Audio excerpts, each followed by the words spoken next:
کے اندر لکھا ہے. کیا لکھتے ہیں آپ سنیے. آپ لکھتے ہیں کہ اہل سنت کا ہے بیڑا پار اصحاب حضور. کیا کہتے ہیں؟ اہل سنت کا ہے بیڑا پار اصحاب حضور نجم ہیں، یعنی صحابی کا نجم نجم ہیں، اور ناؤ ہے عطرت رسول اللہ کی. ناؤ کہتے ہیں کشتی کو، نجم کہتے ہیں ستارے کو. فرمایا اہل سنت کا ہے بیڑا پار اصحاب حضور نجم ہیں اور ناؤ ہے عطرت رسول اللہ کی. آپ فرماتے ہیں اہل سنت وقت بیدار ہے. کیوں کہ اہل سنت و جماعت جو ہیں یہ صحابہ سے بھی محبت کرتے ہیں اور اہل بیت سے بھی محبت کرتے ہیں. فرمایا جو صحابہ سے محبت کرتے ہیں خدا انہیں ہدایت عطا فرماتا ہے، اور جو اہل بیت سے محبت کرتے ہیں اللہ انہیں نجات عطا فرماتا ہے.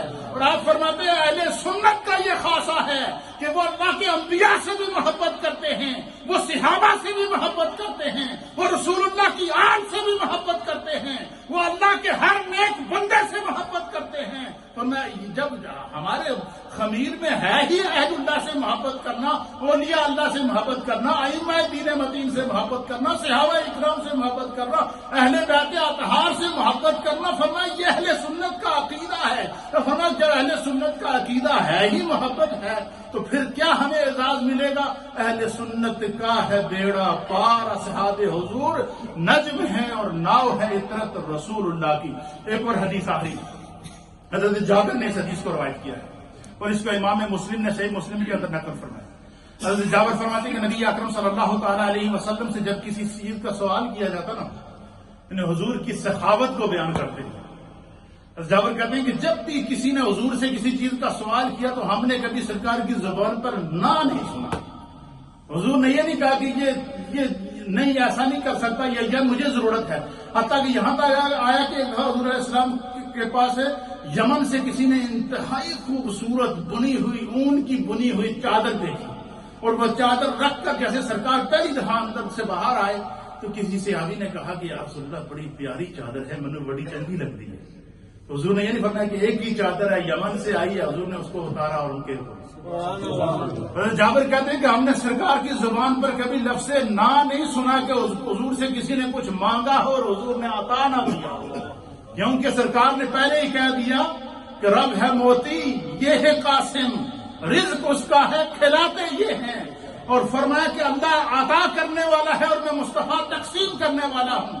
تو آپ فرماتے ہیں حضرت جابر کہ کبھی ہم نے سرکار کی زبان پر نہ نہیں سنا. اور اس حدیث کا ترجمہ امام اہل سنت کیا کہتے ہیں؟ کہتے ہیں واہ واہ کیا جود و کرم ہے شاہ فتح تیرا. واہ کیا، اس حدیث کا ترجمہ کرتے ہیں، واہ کیا جود و کرم ہے شاہ فتح تیرا، نہیں سنتا ہی نہیں مانگنے والا تیرا. واہ کیا جود و کرم ہے شاہ فتح تیرا، نہیں سنتا ہی نہیں مانگنے والا تیرا. دھارے چلتے ہیں عطا کے اور وہ ہے قطرہ تیرا. سرکار نہ لا ہے نہ حاجت ہے اگر کی ہے، یعنی سرکار کی زبان پر کبھی نہ آئی نہیں، اور کوئی حاجت روا آیا اور اس کی حاجت پوری نہ ہو یہ نہیں ہوتی. جو بھی آیا سرکار نے اس کو عطا کیا. یہ امام احمد رضا ہم محدث بریلوی رحمۃ اللہ علیہ کو اللہ نے اپنے کرم کی دولت سے مالا مال فرمایا تھا. جس طرف رخ کرتے ہیں امام احمد رضا اس فن کے امام نظر آتے ہیں. کیونکہ آج عرس اعلیٰ حضرت ہے اور پوری دنیا میں امام اہل سنت کا عرس منایا جا رہا ہے اور یوم رضا ہے، اس لیے اس برکت سے ہم نے تذکرہ امام اہل سنت کیا تاکہ نیکوں کا ذکر کرنے سے بخشش ہوتی ہے. نیکوں کا ذکر کرنے سے حضرت ابو علی کلندر اور اسی طریقے سے حضرت ابو علی دقاق رحمۃ اللہ علیہ بہت بڑے اللہ کے ولی تھے. تو ان سے کسی نے پوچھا کہ حضور آپ کی مجلس میں ہر وقت لوگ بیٹھے رہتے ہیں، لنگر چلتا رہتا ہے، ذکر کی محفلیں سجی رہتی ہیں، تو اس میں کوئی لوگ ایسے بھی ہوتے ہیں جنہوں کی نیت نہیں ہوتی کہ اسی محفل ہی جائیے، ویسے دیکھا دیکھا دوستی یاری بھی آ جاتے ہیں.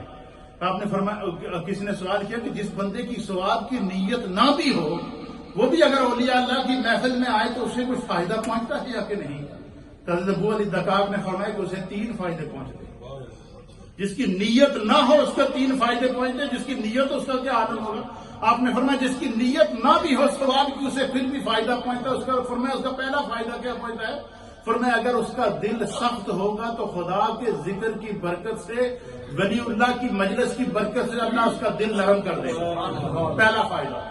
اور دوسرا فائدہ کیا ہوگا؟ اعلیٰ حضرت فرماتے ہیں کہ اگر وہ کسی سچے، حضرت ابو علی دکات کرتے ہیں کہ اگر وہ کسی سچے مرشد کی تلاش میں ہوگا، سچے رہنما اور مقتدا کی تلاش میں ہوگا، تو ولی اللہ کی مجلس کی برکت سے اللہ اسے سچا مرشد عطا فرمائے گا۔